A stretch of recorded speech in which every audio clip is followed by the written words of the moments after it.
தமிழ்நாட்டில் இன்னைக்கு 38 மாவட்டம் இருக்கு.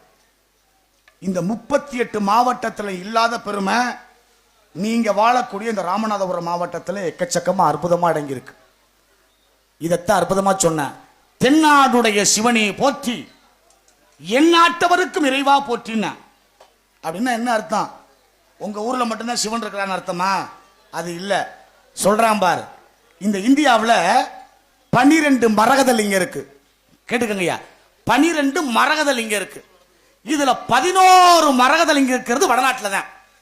ஒரே ஒரு மரகத லிங்கம் இருக்கிறது உங்க தென்னாட்டில் தான். எங்க தெரியுமா? உத்தர கோஷம் இங்க இல்ல, நடராசருடைய விக்கிரகம். அதைத்தான் சொன்ன. அந்த 11 மரகத லிங்கத்தை விட இந்த ஒரு மரகத லிங்கத்துக்கு பெருமடா என்பதை உணர்ந்து சொன்ன வார்த்தை. இதைத்தான் சொன்ன, தென்னாடுடைய சிவனை போற்றி எந்நாட்டவனுக்கு இறைவா போற்றினா. எவ்வளவு அற்புதத்தை சொல்லி வச்சிருக்கான் பாத்தீங்களா? 12 மரகத லிங்கம் இருக்கு, 11 லிங்கம் வடநாட்டில் இருக்கு, ஒரு லிங்கம் இருக்குன்னு. அதே போலதான் 12 ஜோதி லிங்கம் இருக்கு இந்தியாவில். அது மரகத லிங்கம். இப்ப சொல்றது ஜோதி லிங்கம். சோதினா நெருப்பு வடிவமான ஜோதி லிங்கம். இதுலயும் 11 லிங்கம் இருக்கிறது வடநாட்டில் தான். ஒரே ஒரு ஜோதி லிங்கம் இருக்கிறது உங்க ராமநாதபுரம் மாவட்டத்தில் தான். எந்த ஊர்னு சொல்லுங்க பார்ப்போம். ஏன் தயக்கம்? பள்ளிக்கூடத்தில் வாத்தியார் பாடம் நடத்துற பொழுது மாணவ சரியா அடிக்கணும். அடிச்சாத்தான் தேர்வு, இல்லைன்னா இல்லை. ராமேஸ்வரம், இந்த ராமேஸ்வரத்தில் தான் ஜோதி லிங்கம். ராமர் சொல்ல ஆஞ்சநேய பெருமான் கொண்டு வந்தார் ஒரு லிங்கம். இதை விட ஒரு வரலாறு சொல்றேன், கேட்டுக்கங்க. இது ராமநாதபுரம் மாவட்டம் தானே, ராமேஸ்வரம் பக்கம் தானே, நீங்க எல்லாம் போயிருப்பீங்க. அங்க போனா உப்பு லிங்கம்னு ஒரு லிங்கம் இருக்கு. பாத்திருக்கீங்களா? பாத்திருக்கீங்களா? பார்த்ததே இல்லையா? இருக்கு, பார்த்திருக்கீங்களான்னு கேட்டேன். அந்த உப்பு லிங்கம் எப்படி வந்தது தெரியுமா? வரலாறு சொல்றேன், கேட்டுக்கங்க. ஒரு 70 வருஷத்துக்கு முன்னால் நடந்த உண்மை சம்பவம். காசில இருந்து ஒரு சாமியார் வர்றாரு. இங்க வரப்பொழுது ஒரே கூட்டம். ஊருக்கு 4 தருதல் இருக்கும்ல, 4 பேர் போய், ஏய் நீலாம் ஒரு சாமியார், ராமர் வந்தாரு, மண்ணை உருட்டுனாரு, சிவலிங்கம் செஞ்சாருன்னு நான் கதை அளக்குறீங்களாடா அப்படின்னு பிரச்சனை வர ஆரம்பிச்சிட்டாங்க.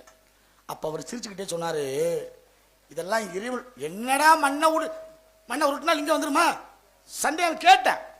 அதுக்கு அவர் சொன்னாரு, அப்படியா, இந்த உண்மையை நீ தெரிஞ்சுக்கணும்னா கடையில் போய் ஒரு 5 படி உப்பு வாங்கிட்டு வந்தார் அந்த சாமியார். இவன் போறான், ஏன் உன்ட கேள்வி கேட்டா என்ன போய் உப்பு வாங்கிட்டு சொல்ல, வாங்கிட்டு வாப்பா. வாங்கிட்டு வந்தான். அந்த 5 படி உப்பை கையால ஒரு சிவலிங்கமா அப்படியே பிடிச்சார். பிடிச்சி வச்சுட்டு சொன்னாரு, பக்கத்துல கடல் இருக்கு, அதுல போய் தண்ணியை மோந்துட்டு வந்து இந்த உப்புல ஊத்துங்க, கரைதான் பார்ப்போம்னார்.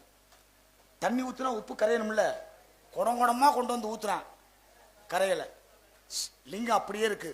அப்பதான் அவர் சொன்னாராம், சாதாரண மனுஷன்டானா அந்த ஈஸ்வரனை நினைச்சேன், அந்த ராமனை நினைச்சேன், உப்ப லிங்கமா வடிச்சேன், இது கரையல. சாதாரண மனுஷன் செஞ்ச இந்த உப்பே கரையிலேயே சாட்சாத் ராமன் மண்ணால செஞ்சா எப்படி அந்த மண்ணு கரைங்கிற பெருமை கொடுத்த ராமநாதபுரம் மாவட்டம் இது.